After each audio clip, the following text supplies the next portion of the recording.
Captain Vexstar stood in the command center of his ship, staring at the screens that showed nothing but death. Another colony world was burning, the third one this week. Red flames covered the surface where millions of his people had lived just days ago. Now there was nothing left but ash and smoke.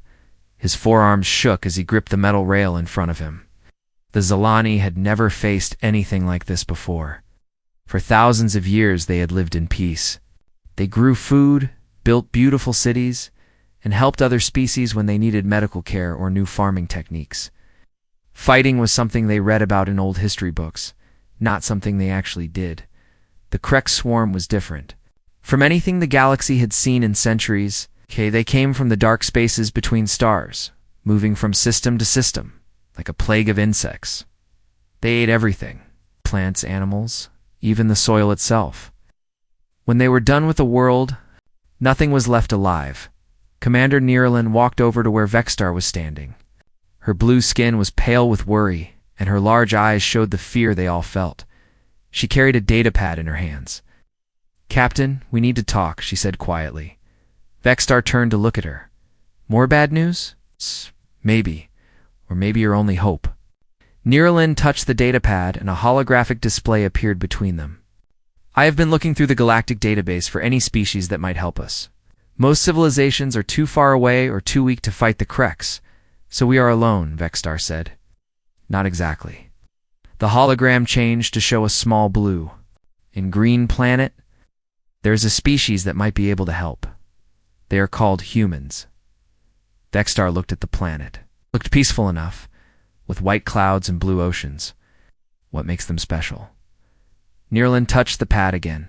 No. Information appeared in the air. Their world is classified as a Class 12 death world. The captain stepped back in shock. That is impossible. No intelligent life can evolve on a Class 12 world. The conditions are too dangerous. That is what everyone thought. But these humans not only survived, they became the top predators on their planet. More images appeared showing Earth's animals. Look at this. Giant creatures with teeth longer than my arm. Poisonous insects. Storms that can destroy entire cities. Earthquakes that split the ground open, and the humans lived through all of it. Vexstar studied the images. The creatures looked like nightmares. How did they survive? They became hunters. They made weapons from rocks and metal. They learned to work together in groups to kill things much bigger than themselves. And Captain, they never stopped fighting. Their entire history is one war after another. The hologram showed human warriors from different time periods. Ancient soldiers with spears and shields. Medieval knights in armor. Modern soldiers with advanced weapons. They fight for land, for resources, for ideas, sometimes just for sport. War is not something that happens to them. War is something they do. Vexstar felt sick. They sound like monsters, maybe, but they are monsters that win. Nirlin brought up new data. They recently developed faster-than-light travel. They have a small colony at the edge of our space. I have been monitoring their communications. What did you learn? They are bored, Captain. They have no enemies to fight, no challenges to face. Their soldiers train constantly but have nothing to fight against. Some of them are actually looking for conflict. She paused. Their entertainment is fascinating. They tell stories about war. They play games that simulate combat. They even fight each other for fun. The captain was quiet for a long moment. The council will never approve this. They think war is evil. They would rather die than invite warriors to our space. The council may not have a choice. Nirlin changed the display to show the current tactical situation. Red dots marked Krek's positions. Blue dots showed what remained of Zilani forces. There were far more red dots than blue ones. We have maybe 2 weeks before they reach our core worlds. Our weapons barely scratch their ships. Our people panic and run instead of fighting. We are not warriors, Captain. We never were. Vexstar looked at the data. She was right. The Zilani were excellent doctors, farmers, and engineers. But they had no idea how to fight a war against an enemy that wanted to eat their entire civilization. Do you suggest? We send them a message. We tell them the truth. We are dying and we need help. We ask if they want to fight. If they say no, Nirlin shrugged. Then we die anyway. But if they say yes, maybe we have a chance. The captain thought about it. Everything about the idea was wrong.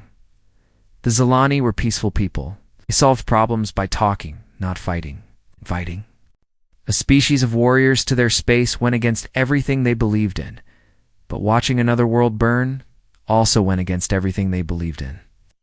Show me their language again, he said. Niralin brought up the human communication protocols. The language was harsh and direct, nothing like the flowing speech of the Zilani. But their translation computers could handle it. What would we tell them? The truth. We are a peaceful people, facing an enemy we cannot defeat. We have heard that humans are warriors. We need warriors. Vexstar walked to the communication station. The young Zilani officer there looked up at him with hope in her eyes. Everyone on the ship knew they were losing. Everyone was looking for any solution. Open a channel to the human colony, he ordered. Captain, are you sure about this? Niralin asked. No, but I am sure about what happens if we do nothing. He looked at the burning world on the screen. Prepare the message. The communication officer worked quickly. Within minutes, they had a connection to the human colony.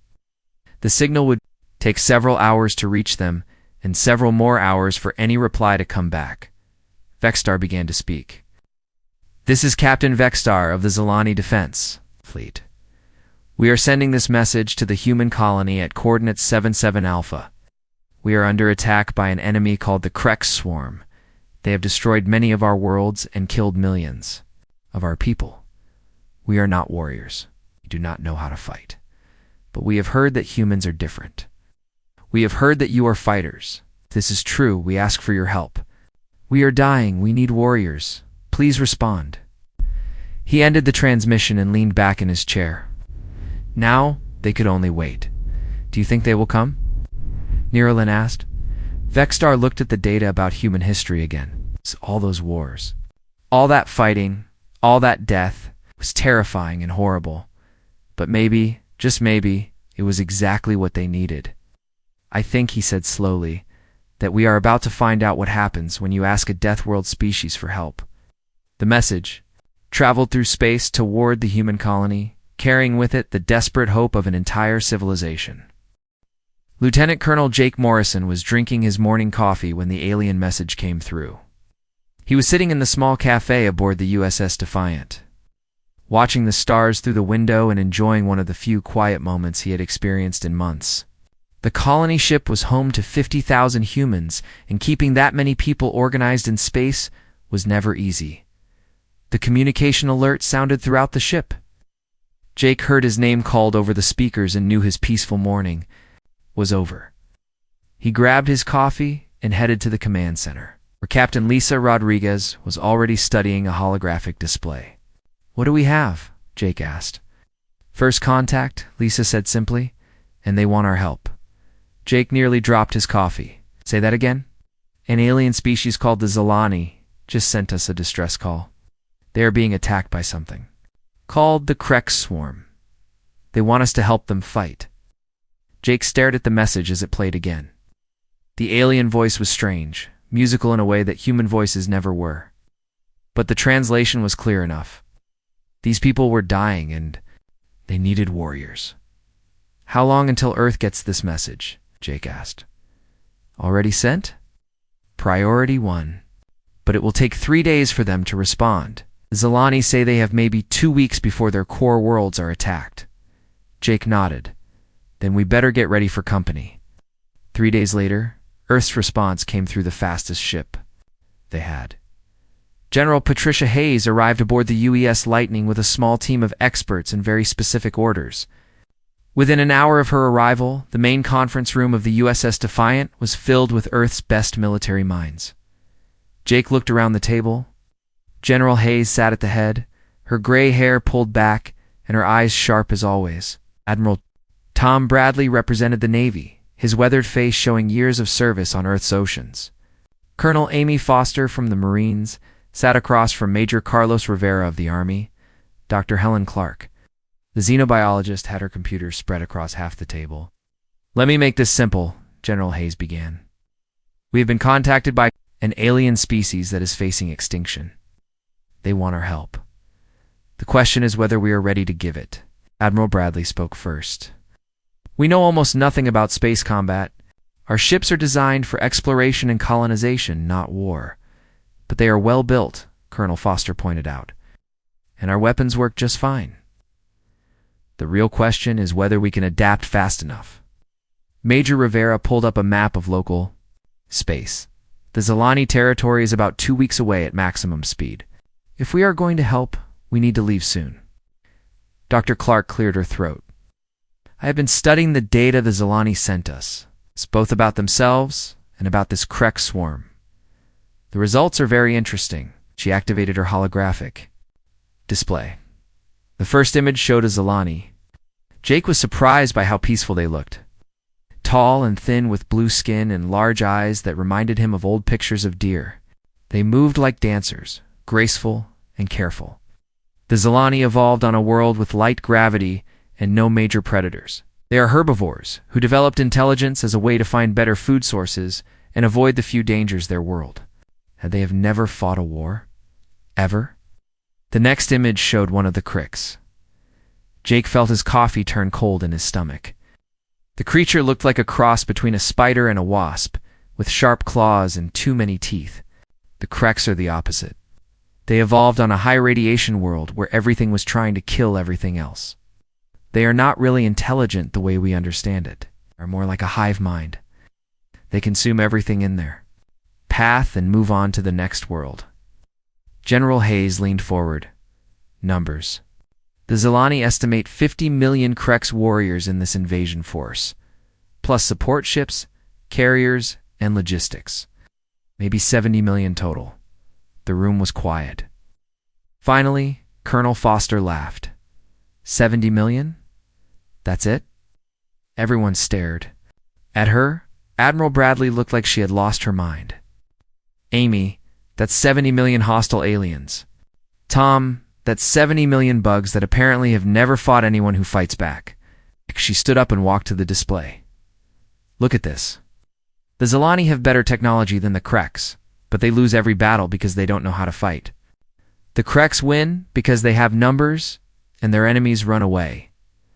Jake was beginning to understand. You think they have never faced real opposition? I think they have never faced humans. Amy pointed to the tactical data. The Kreks use simple tactics, swarm attacks, overwhelming numbers, basic weapons. They win because their enemies panic. Dr. Clark nodded. The psychological profiles support that. The Kreks rely on fear as much as force. They are used to enemies that break and run when faced with impossible odds. Major Rivera grinned. Humans don't break and run. We get stubborn. General Hayes looked around the room. Are you people seriously suggesting that we can take on 70 million aliens? Not all at once, Colonel Foster said. But yes, I think we can beat them. How? Jake found himself speaking before he really thought about it. Same way humans have always won fights. We use our brains, make them fight us on our terms, not theirs. Admiral Bradley was shaking his head. This is insane. We are talking about one ship against an entire alien fleet. One ship to start, General Hayes corrected. But if this works, Earth will send more. A lot more. Dr. Clark brought up more data. There is something else. The Kreks come from a low-gravity, low-pressure world. They are fast and numerous, but they are also fragile. A human could probably break one with their bare hands. What about their ships? Jake asked. Advanced, but not as advanced as what the Zilani have. They're definitely not built to fight enemies that fight back smart. General Hayes stood up. I need volunteers. This mission is dangerous, and we have no idea what we are flying into. Anyone who wants to stay with the colony can do so with no shame. Jake was the first to stand. I'm in. One by one, the others stood as well. Admiral Bradley sighed and got to his feet. Someone has to keep you people from getting killed. Within 6 hours, the USS Horizon was being prepared for launch. It was one of Earth's newest ships, built for long-range exploration, but armed for defense. Commander Ryan Martinez would lead the mission with Colonel Foster commanding the Marine contingent and Lieutenant Ben Parker leading a special operations team.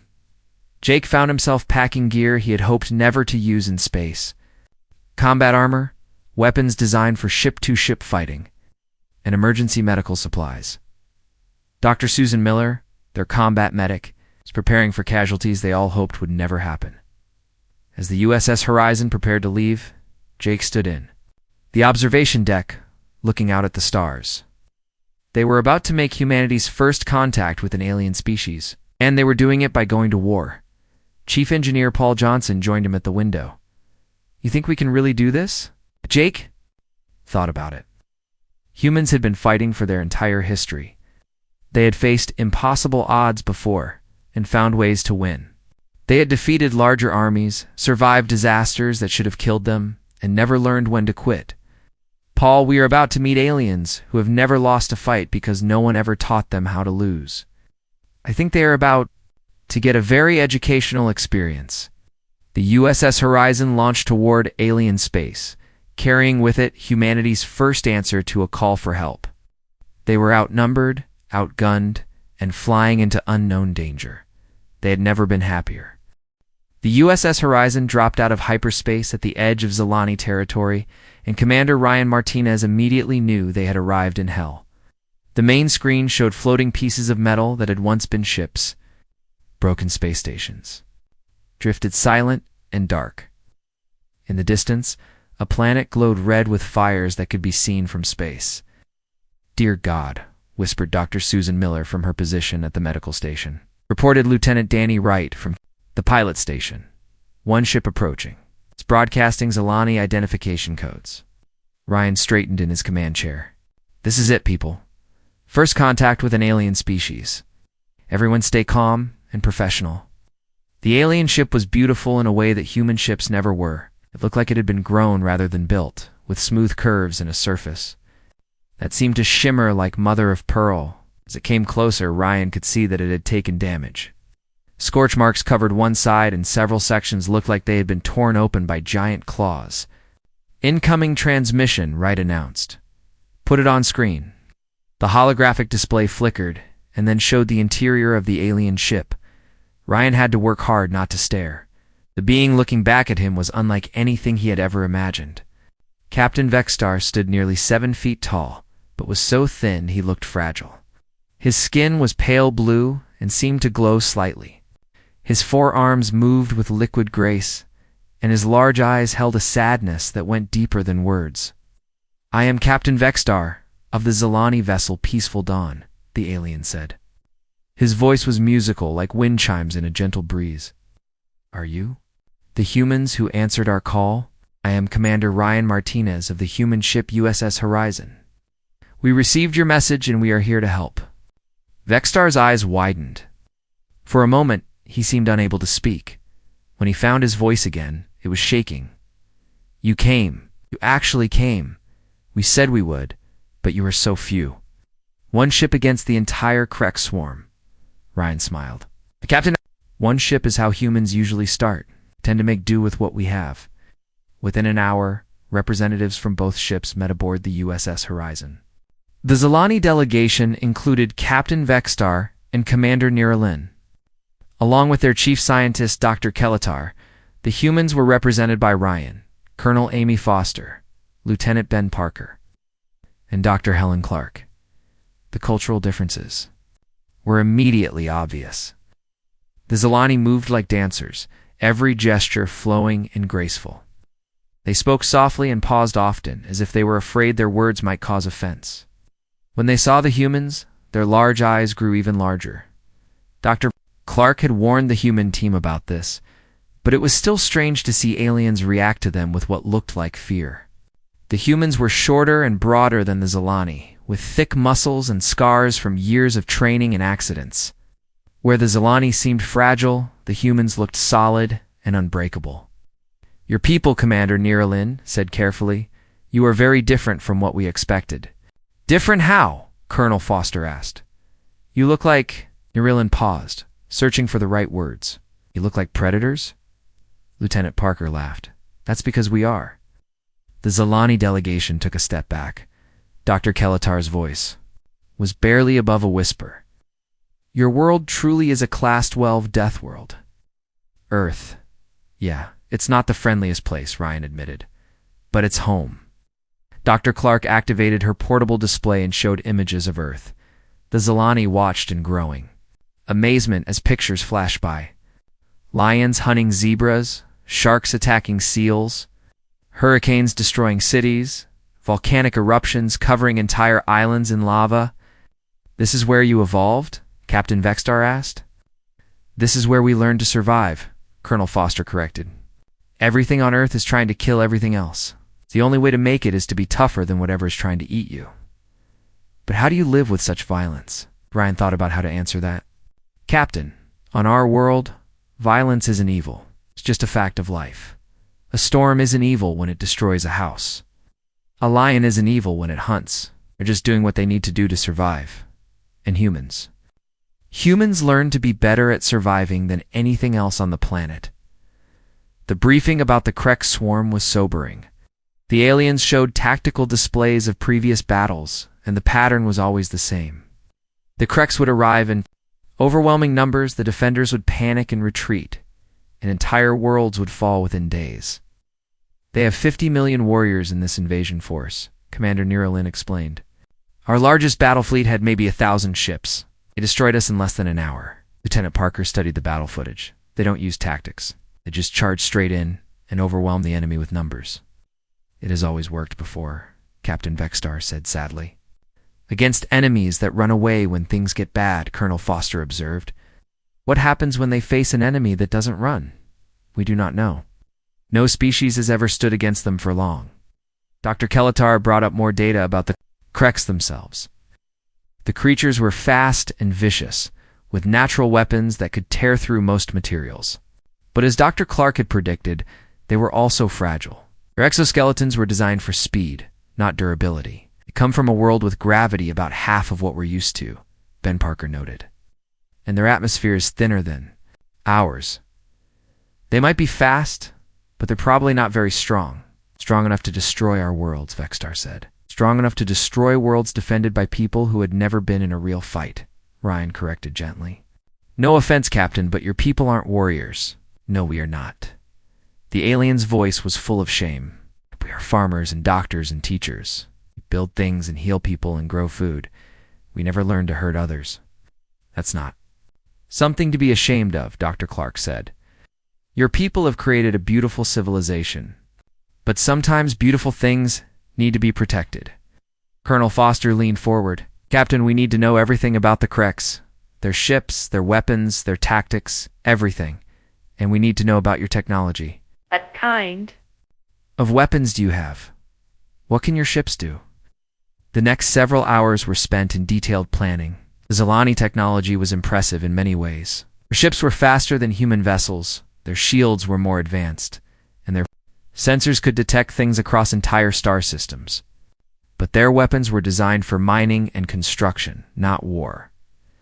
We never needed weapons before, Dr. Kelatar explained. Violence was something we read about in ancient history texts. Well, you're about to get a crash course in modern violence, Lieutenant Parker said. As the briefing continued, Ryan began to see the shape of a plan forming.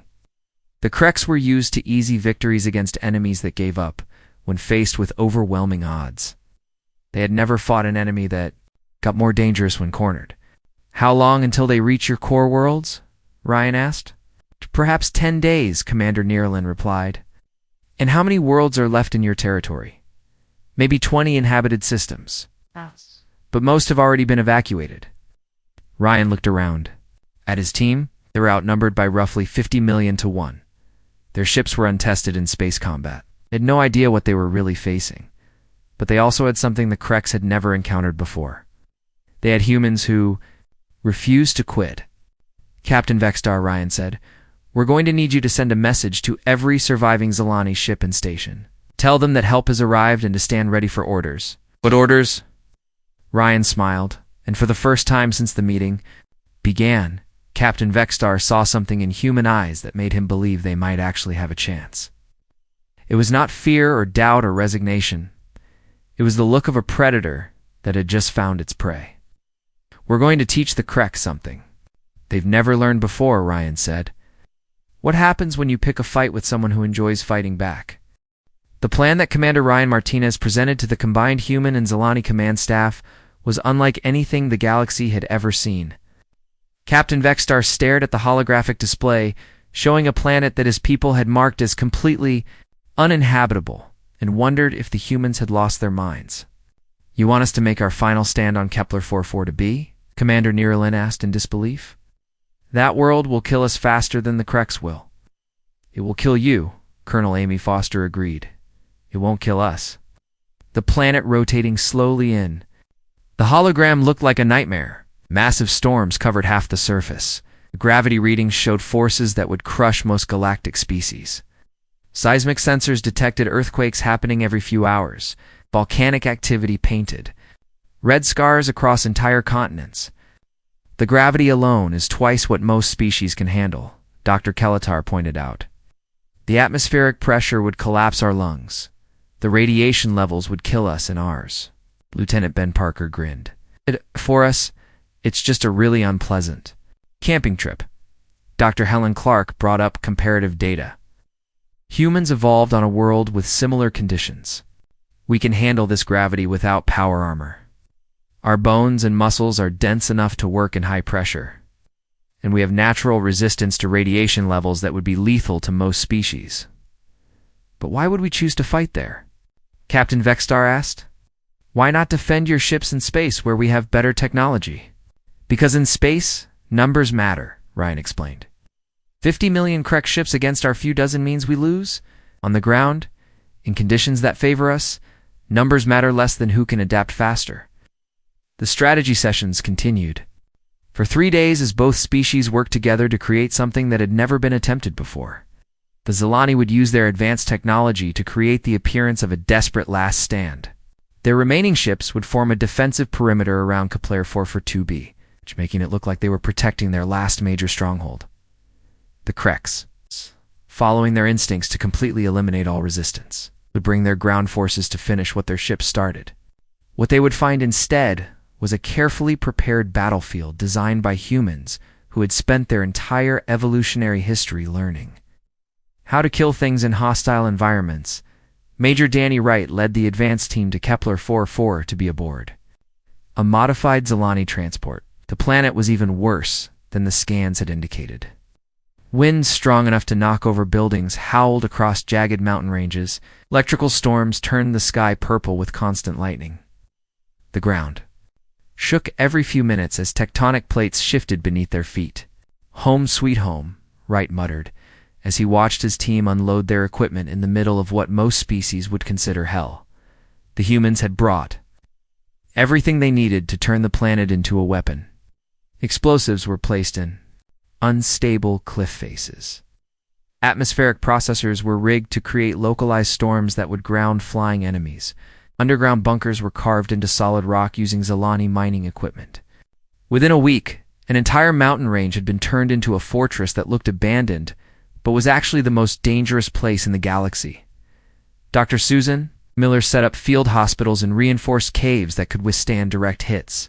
From orbital bombardment, Chief Engineer Paul Johnson created a network of tunnels that allowed human forces to move across the battlefield without being seen.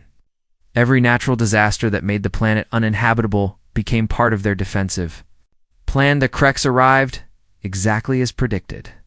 Their massive fleet emerged from hyperspace like a black cloud, blocking out the stars. 50 million warriors and ships that looked like they had been grown rather than built. Captain Vexstar, commanding the Zilani forces from orbit, sent a final message to his people on the surface: "They have come. May the ancestors watch over us all." "Tell your ancestors to get comfortable," Ryan replied from his position on the planet. "This is going to take a while." The space battle lasted 6 hours. Zilani ships, using human tactical advice, fought a delaying action that looked desperate but was actually carefully planned. They made the Kreks work for every victory, retreating slowly toward the planet and making it look like they were protecting something important on the surface. When the orbital defenses finally fell, the Kreks did exactly what the humans had hoped they would do: sent ground forces to eliminate the remaining resistance. Millions of warriors and atmospheric craft descended toward the planet, expecting to finish off the last remnants of Zilani civilization. What they found instead was First Lieutenant Jake Morrison and 200 human soldiers who had been waiting for them in conditions that felt like home. The first wave of Kreks landed in what they thought was a clear valley. Instead, they found themselves in a carefully prepared killing zone. Explosives planted in the cliff walls brought down entire mountainsides. The heavy gravity that barely affected the humans made the Kreks slow and clumsy. Atmospheric disturbances created by human technology blinded their sensors and grounded their air support. But it was the humans themselves that shocked the Kreks the most. These creatures moved through the hostile environment like they belonged. There, they fought in conditions that should have killed them. When their weapons ran out, they used rocks. When the rocks ran out, they used their bare hands.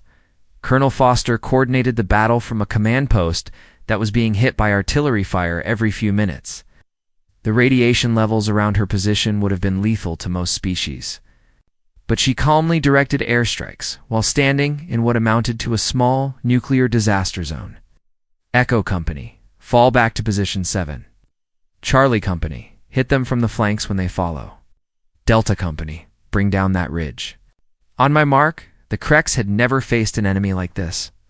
Every time they thought they had the humans cornered, another trap would spring. Every time they adapted to human tactics, the humans would change their approach. These weren't just warriors. These were problem solvers who treated combat like a puzzle to be solved. On the second day, the Kreks brought in their heavy assault units, creatures the size of tanks with armor that could stop most weapons. Lieutenant Parker's special operations team dealt with them by causing a volcanic eruption that buried an entire valley in lava. On the third day, the Kreks tried aerial bombardment. Major Wright's pilots responded by flying through electrical storms that would have destroyed any other aircraft, using the planet's own weather as cover while they hunted Kreks bombers through clouds full of lightning. By the end of the third day, something had changed in the Kreks that had never happened before. They began to retreat, not just tactically, but psychologically. For the first time in their species' history, they had encountered prey that was more dangerous than they were. The final battle took place in a crater. It was still radioactive from an ancient meteor impact. Colonel Foster led the last assault, personally, charging across ground that glowed in the dark while calling in artillery strikes on her own position. The Kreks broke and ran. The surviving Krek ships fled the system, but not before sending a message that would spread throughout their territory and beyond. The translation was simple: avoid the Deathworld species. They are not prey.